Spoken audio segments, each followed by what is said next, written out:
Saturday, sunny all day. I decided to get the rest of my house painted. Sunday, sunny all day. I did the brakes on the van and sorted out a lot of the soundproofing insulation on the inside. Happy days. Monday, thought I'd go out on the bike. Rained all day. Rained all day. Oh yeah! Don't look at the crack of my arse. I don't know if that means I either need to sort out my priorities, i.e. the bike, first, all time, every time, or Jod hates me. I think it was quite suspicious when I said I wanted to go out on the bike. My wife started doing strange tribal dances in the back garden. I essentially just spent all bank holiday Monday playing Borderlands 3. Super distracted. I do enjoy a bit of Borderlands, although I probably won't be buying the new one.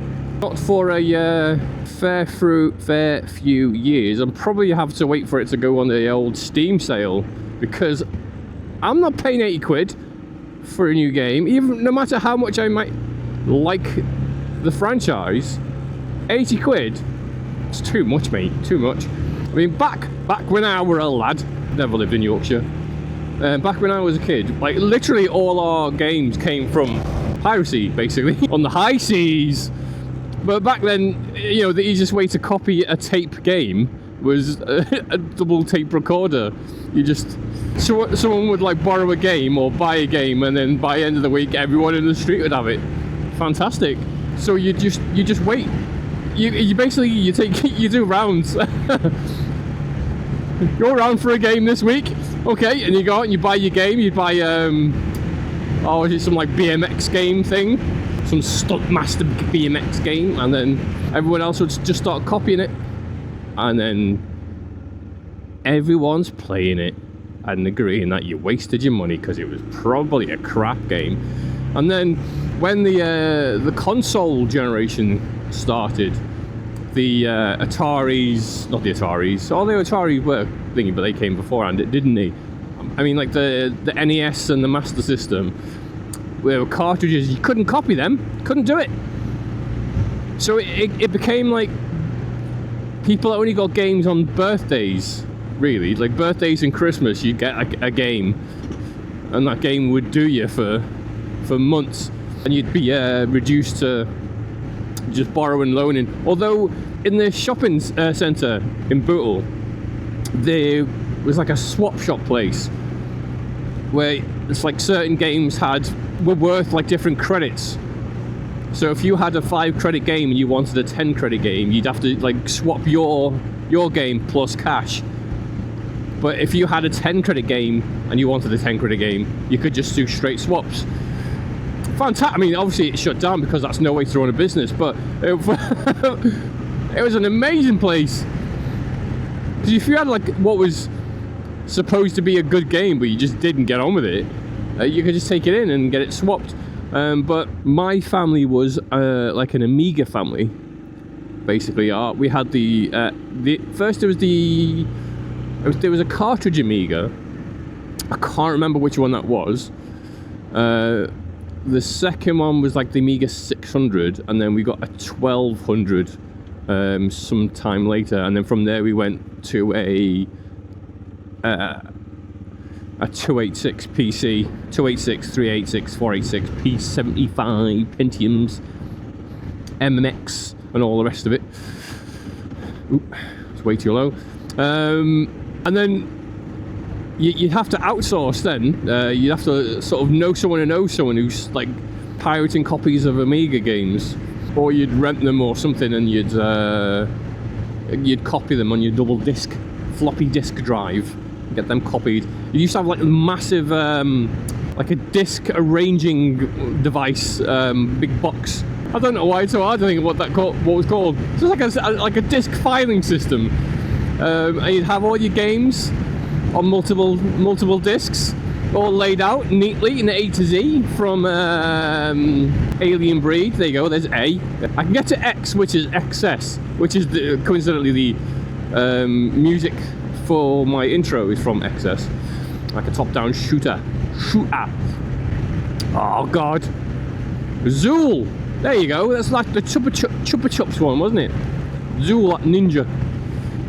Yeah, baby. So we can still get games for dirt cheap, but like my mates and that were all banished to the realm. I mean, unfortunately as well, one of them got a Master System and the other one got a Nintendo, so they couldn't even swap games with each other. How sad is that? No more swapsies for Uzies. No, don't do that. Why is it not going on my trip?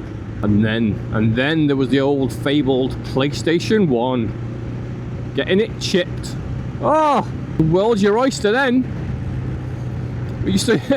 Again, that was a case of, we knew a guy near Litherland who had like this bunker of a house.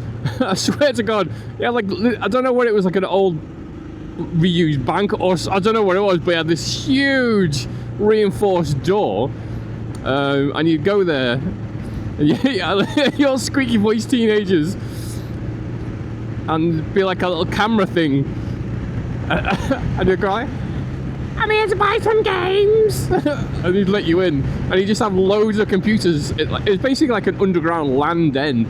Kind of shady considering there was this one guy, and then it was just a house full of children playing computer games. And they'd bring you like an A4 piece of paper with a list of all the games you wanted and the prices on them. You'd buy a bunch of them, criminal dealings as a child already. Yeah, so I got used to not having to spend a huge amount of cash on video games until I had my own money. But even then, like in the PlayStation 2 era, I used to go out and I'd buy like 3 or 4 games in the weekend. Disposable income as a youth. Whoop, fucking hell. I mean, and I know inflation exists and all that jazz, but 80 quid for a computer game, that's quite high. I know Nintendo are an absolute joke. I'm not going down there, there's a bus. There's a bus! I'm not going behind a bus! I'm going this way. Yeah, I know Nintendo are an absolute joke. I mean, I don't know how much of my audience appreciates me talking about computer games, by the way, but I'm doing it. Yeah, like you second-hand Nintendo games, even from like the eShop for an old game, they'll still charge you full price. They won't drop it down. I remember the first time someone showed me the Humble Bundle. They're like, oh, you can get all these games for a donation, and you'd obviously put the lowest amount possible in. Yeah! Oh, it smells like farts around here. What? It wouldn't be so bad if half the games that came out were actually any good. I mean, there just seems to be like 300 different versions of COD now.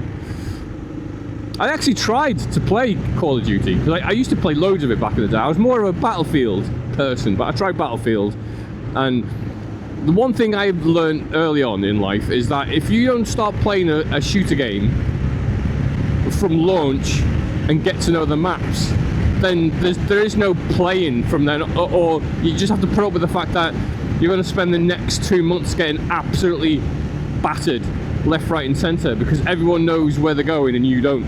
But yeah, I was trying to play Call of Duty, and there's just...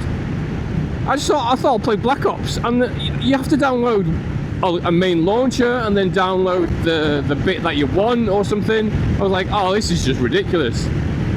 I just want to shoot people in the face. Why are you making it difficult for me to shoot people in the face? Xbox.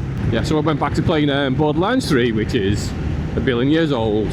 Still don't know why it's getting it's all chuggy at low speeds. I should have cleaned the injectors, shouldn't I? I said I was going to do it, but I didn't do it. I've still got a spark plug to change, but I need to ruin one of my tools to do it, which is absolutely not good. I haven't even had, I say I haven't had time. I've obviously had time, I've just spent it doing other stuff. But I've missed out on loads of episodes of vlog stuff that I'll probably have running in the background tomorrow when I'm supposed to be doing work. Catch up. What day is it today? Is it Tuesday? It best be bloody Tuesday, because it feels like no one's going to work today except me. Imagine your summer body awaits. I haven't done any gym stuff for a couple of weeks either.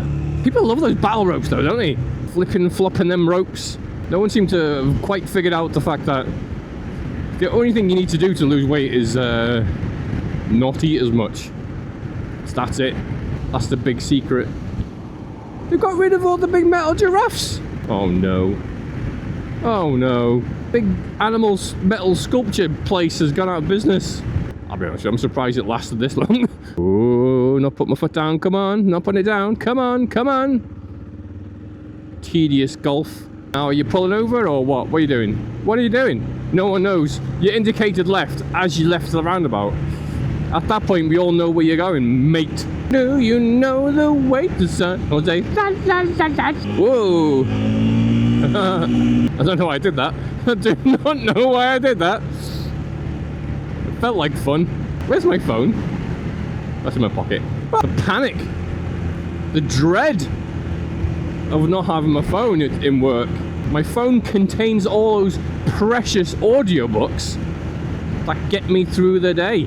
I actually finished the Arcane Ascension episode book, When Wizards Follow Fools, by Andrew Rowe. I then had the next book in the He Who Fights with Monsters by Shirtaloon, read by Heath Miller. Or is it, I think Shirtaloon, he came out, he did originally just say Shirtaloon, but then eventually come out with his real name, Travis Devereaux. We know who you are now. We know. But that was quite enjoyable. And I'm about halfway into The Mark of the Fool.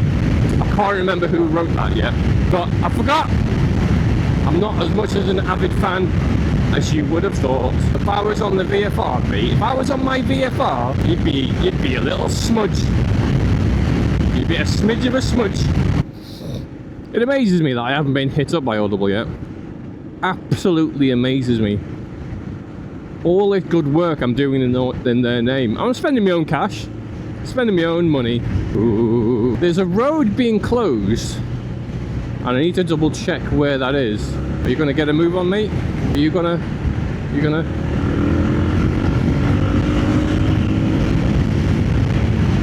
The answer to that would be no.